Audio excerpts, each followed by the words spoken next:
C'était difficile de passer à côté. Mistral AI a sorti une nouvelle version de Le Chat. Alors j'ai entendu tout et n'importe quoi à ce sujet-là. Et dans cette vidéo, je te propose de te former à l'utilisation de cette intelligence artificielle et de tordre le cou à toutes les inexactitudes que j'ai pu entendre ici et là. Et ça commence tout de suite après ça.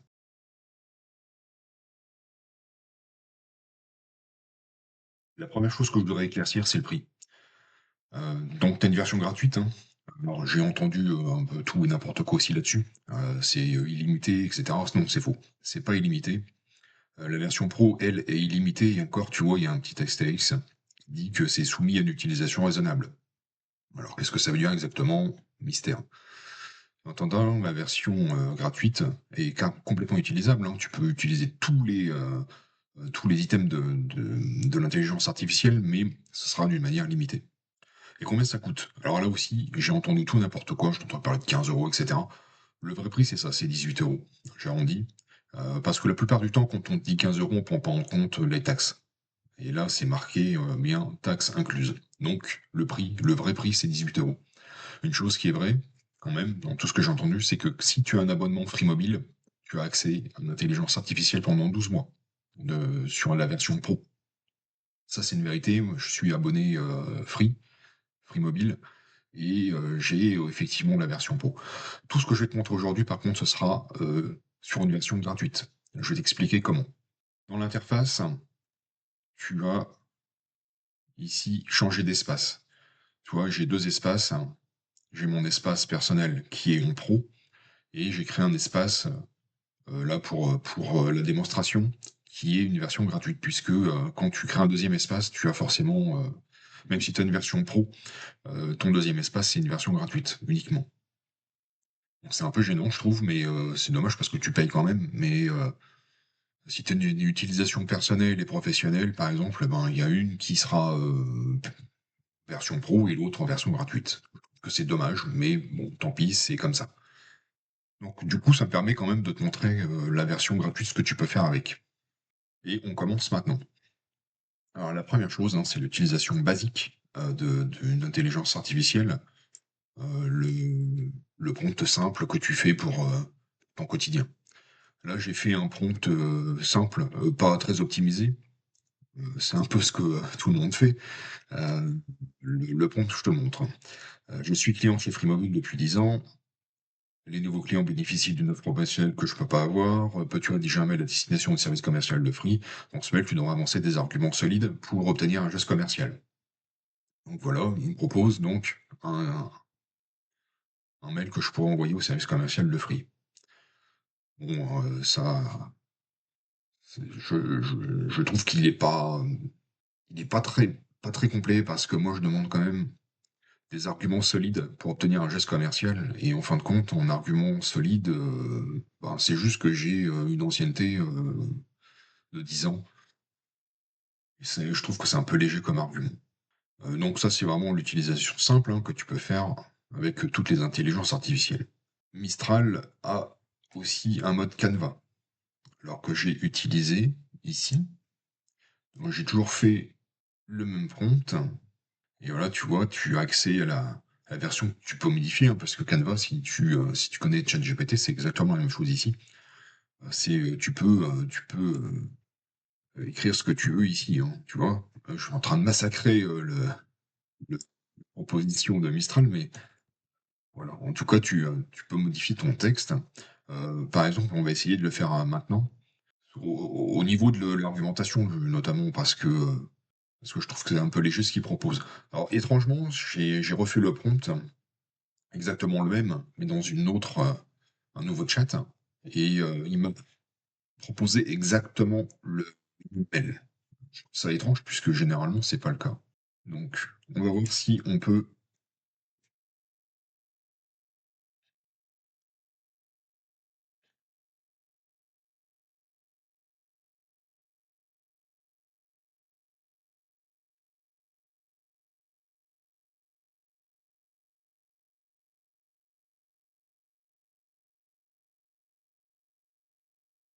Un peu étoffer.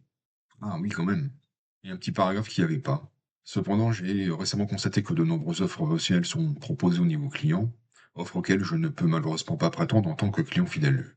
Je comprends que ces promotions sont destinées à attirer de nouveaux abonnés, mais je pense qu'il y en a plus de récompenser la fidélité des clients de longue date. Ça, c'était déjà existant.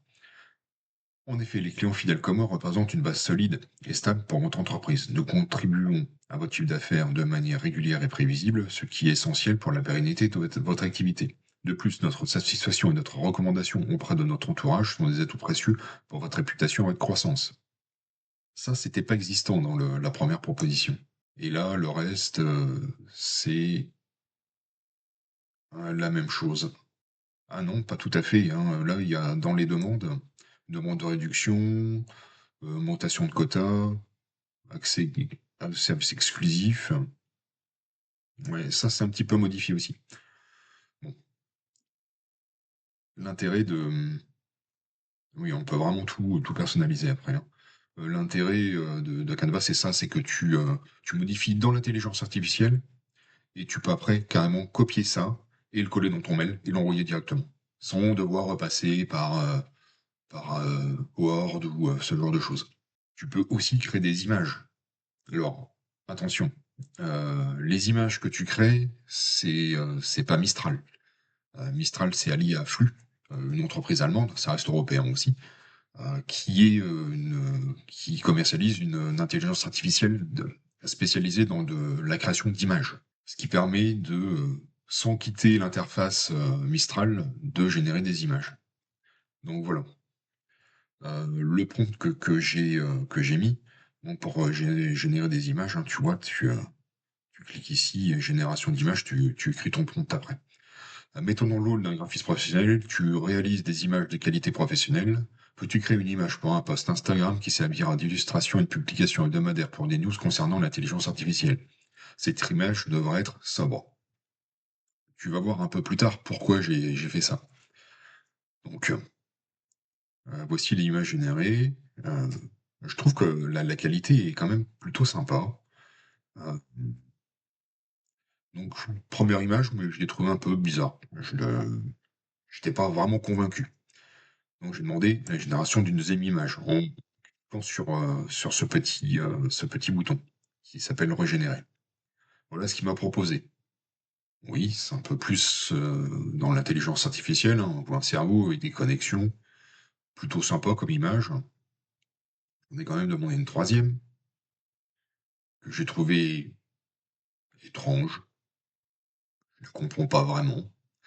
Je vais demander une quatrième, et là, c'est le drame, puisque on a déjà dépassé notre quota. Donc, pour la version gratuite, tu pourras générer vraisemblablement 3 images, pas plus. Maintenant, tu l'as remarqué, il y a aussi la recherche web. Donc, je me suis attaché à la recherche web et j'ai demandé quelles sont les dernières news concernant l'intelligence artificielle. Donc, auparavant, j'ai bien cliqué sur recherche web et voilà ce qu'il m'a proposé. Donc, les dernières nouvelles concernant l'intelligence artificielle, projet de clap sous-marin de Meta, nouveau modèle d'IA intégrant les génomes de toutes les espèces vivantes. Ça fait drôle. Première vente d'œuvres créée avec l'IA chez Christie's. Alors là, on atteint des sommets. Utilisation de l'IA pour limiter les retours de colis dans l'e-commerce. Pourquoi pas, ça peut être sympa. Mannequin adaptable grâce à l'IA. Alors là, j'étais un petit peu intrigué, hein. L'IA permet de créer des répliques numériques de mannequins qui peuvent être utilisées pour des séances photos sans que les modèles aient à se déplacer. Hallucinant. DeepSeek, le chatbot chinois. Voilà. Schneider Electric et la transition énergétique. L'IA nécessite d'énormes puissances de calcul et consomme beaucoup d'énergie. Effectivement, ça va être un problème dans l'avenir, je pense. Bon, en tout cas, voilà, il m'a proposé cette, cette nouvelle concernant l'intelligence artificielle et à chaque fois, en cliquant sur le petit chiffre, tu vois celle-ci, par exemple, elle est du 18 février. Ici, nous sommes sur le 20 février, le 21, le 17, il y a 5 heures, le 21 et le 20. Je précise que cette vidéo est tournée le 23 février, hein. Donc les nouvelles sont pas trop anciennes non plus, hein. Donc ça reste cohérent. Je trouve que c'est plutôt pas mal pour un petit résumé de news. Ça me paraît assez correct en tout cas. Maintenant, tu as sûrement remarqué aussi que tu pouvais déposer des PDF ou des images. Alors, je l'ai pas fait, hein, pour les images, heu j'ai fait pour les PDF. Donc, je lui ai donné, le règlement, de l'Union européenne sur l'intelligence artificielle. C'est un pavé, qui fait, 144 pages et je lui ai demandé de me le résumer. «Peux-tu me résumer ce document?» Et bon, il a commencé à faire le résumé et il s'est vite arrêté. Alors, je lui ai demandé combien d'annexes comporte ce document. Alors là, je ne sais pas trop pourquoi il m'a répondu qu'il ne pouvait pas générer d'image. OK, très bien. Combien d'articles, y a-t-il dans ce document? Alors il répond pas à la question, mais il commence un résumé de chaque article. Donc très bien. Et il s'arrête à 22. Le problème, c'est qu'il y en a 113. Et 22, ça nous emmène à la page 65 sur 144. Donc ça veut dire qu'il n'arrive pas à lire tout le document. Alors c'est à savoir, bon, il y a quand même une soixantaine de pages, c'est quand même pas mal. Il réussit à faire un résumé d'une soixantaine de pages. Je trouve que c'est vraiment bien. Mais c'est un point qu'il faut savoir parce que tu sais déjà que les gros documents, il pourra pas le faire. Quand moi j'ai des résumés comme ça à faire, je m'appuie sur autre chose. J'utilise Notebook LM. Alors je l'ai fait, hein, j'ai mis le document dans Notebook LM, et lui, il n'arrive pas à faire non plus 113, hein. Il s'est arrêté à 105, ce qui est mieux, mais c'est pas encore complet. 105, ça nous mène à 120 pages ou ce genre de choses. Étrangement, Notebook LM a réussi à me faire un résumé des annexes. Il y a 13 annexes dans le document et il a pas lu tous les articles, mais il a réussi à me faire un résumé des annexes quand même. Bon, je sais pas exactement pourquoi, je me pencherai sur cette question un peu plus tard, mais Mistral n'a pas réussi, hein. Il s'arrête à 22 articles et c'est terminé. Et encore, le dernier, le 22, sanction, mais c'est pas le bon titre. Le reste, c'est bon, mais l'article 22, c'est pas bon, c'est pas ça. Il y a autre chose aussi qui est vraiment sympa.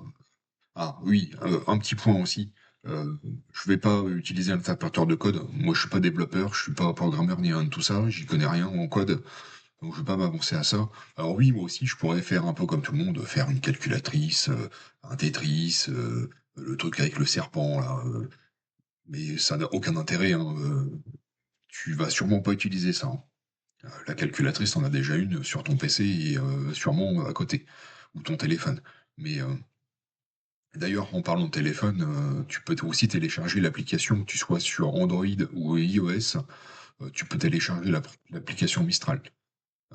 Alors si, tu es, abonné Free, c'est d'autant plus intéressant, mais même si tu l'es pas, ça va fonctionner quand même. Donc l'intérêt de Mistral, c'est que tu peux créer, alors c'est un peu comme des GPTs, hein, les petits agents, de ChatGPT, et là, tu as la même chose. Alors comme on fait, hein, et l'arrobas, et tu cliques sur créer un agent, ou alors si tu as déjà créé un agent, tu peux cliquer dessus et tu vas pouvoir l'activer, le mettre en route pour pouvoir l'utiliser. Mais je vais te montrer comment on fait pour le créer. Donc voilà, voilà cette page, ce qu'ils appellent la plateforme où tu crées les agents. Donc ici tu mets le titre, si tu utilises le modèle, tu vois, il y en a un petit paquet. C'est des modèles dépréciés, donc qui sont plus d'actualité. Euh, Moi, je te conseille de rester sur celui-ci, de toute façon, ça va rien coûter plus. Donc autant prendre le modèle le plus performant. La température, plus tu vas aller sur un, plus ce sera créatif, et plus tu vas aller vers 0, heu, moins ce sera créatif et beaucoup plus précis. Je pense que, entre 0,2 et 0,4, il y a un moyen de trouver son bonheur. Moi, personnellement, je reste, généralement autour de 0,3. Ici, tu mets ton prompt, là, c'est, ce que tu veux, c'est quelle utilisation tu vas faire de ton agent. Moi, pour réaliser j'ai fait un agent pour réaliser des posts sur Instagram. J'utilise pas ça, hein, me cherche pas sur Instagram, hein, ça va servir. J'ai bien un profil sur Instagram, mais je l'utilise pas. Alors, il est inutile de me chercher, hein. Tu vas être déçu. Après, si tu veux t'abonner et me faire plaisir, tu peux, mais franchement, n'auras pas vraiment d'infos là-dessus. On fait rédaction post Instagram, donc je vais te le montrer. Voilà, comment j'ai fait. Tu vois, j'ai mis à 0,35 la température. Donc le titre, hein, rédaction post Instagram, j'ai pas été innovant là-dedans. J'ai pas mis de description, tu peux en mettre une. Le modèle que j'utilisais, Mistral large, hein, comme je te le disais tout à l'heure. La température 0,35. Là, le prompt que j'ai utilisé. Mets-toi dans le rôle d'un copropriétaire expérimenté. Tu es spécialisé dans l'intelligence artificielle en partant d'être dernière actualité. Rédige un post Instagram engageant. Bon, voilà. C'était vraiment pour essayer. Tu peux montrer à l'intelligence artificielle ce que tu attends. Tu peux ajouter des exemples. L'entrée, par exemple, ça sera rédige un post Instagram sur les dernières news de l'intelligence artificielle. Et là, tu mets un exemple de post qui te paraît, toi, parfait. Par exemple, hein, si tu fais la même chose que moi, tu peux faire ça pour tout ce que tu vas réaliser comme agent. Tu peux même ajouter d'autres exemples pour être sûr qu'il ait bien compris. Alors moi, je l'ai pas fait hein, dans l'exemple, et je vais te montrer ce que ça a donné. Donc voilà. Donc j'ai appelé mon agent en rédaction post Instagram, hein, je te le montrais tout à l'heure, en appuyant sur le header ROAS. Donc c'est Alt-Ger si tu utilises un PC. Si tu utilises un Mac, je sais pas, hein, honnêtement, je sais pas. J'ai pas de Mac et je sais pas du tout comment ça fonctionne. Si tu utilises un PC, c'est Alt-Gr et la touche 0 de ton clavier en haut. Et tu vas avoir le A. Donc tu vas pouvoir appeler ton agent, comme je t'ai montré tout à l'heure. Et voilà, j'aurais dû écrire actualité, mais j'ai écrit actualiser sans faire exprès. Mais il a quand même compris. Et là, il m'a fait un post qui vaut ce qu'il vaut. Je le trouve pas exceptionnel. Découvrez les dernières avancées en intelligence artificielle. Et alors lui, il m'a choisi bon, pendant les trois derniers, ce qui est pas tout à fait bon, puisque on a vu que il y avait un post qui durait de moins de 5 heures, enfin une news qui durait de moins de 5 heures, mais il me l'a pas proposé. Alors je sais pas pourquoi. Il m'a proposé des news qui datent du 18 février, du 20 et du 21. Alors qu'on a vu tout à l'heure, il y en avait plusieurs du 21, enfin. C'est pas bien grave. C'était pour l'exercice, de montrer comment on utilisait, comment on pouvait créer des agents, l'équivalent des GPTs à peu près, sur Mistral. Voilà, je pense avoir été complet à peu près sur cette nouvelle version du chat de Mistral AI. Euh, alors j'ai vu aussi, dans tout ce que j'ai pu regarder, les hallucinations. Alors oui, effectivement, il y en a. Comme toutes les autres intelligences artificielles, Mistral AI ne déroge pas à la règle. Il y a aussi des hallucinations, c'est normal. Il faut toujours vérifier les informations que une IA te donne. Euh, c'est c'est de notoriété publique. Il faut jamais prendre pour argent comptant ce qu'on nous dit. De toute façon, c'est valable dans la vie de tous les jours, d'une manière générale. Mais pareil pour l'intelligence artificielle. Euh, J'espère que cette vidéo t'a plu. N'hésite pas à liker, n'hésite pas à commenter, à poser des questions. Si je n'ai pas été clair ou si tu as besoin d'informations complémentaires, n'hésite surtout pas à demander. Je te remercie d'avoir suivi cette vidéo. Je te dis à bientôt pour de nouvelles news.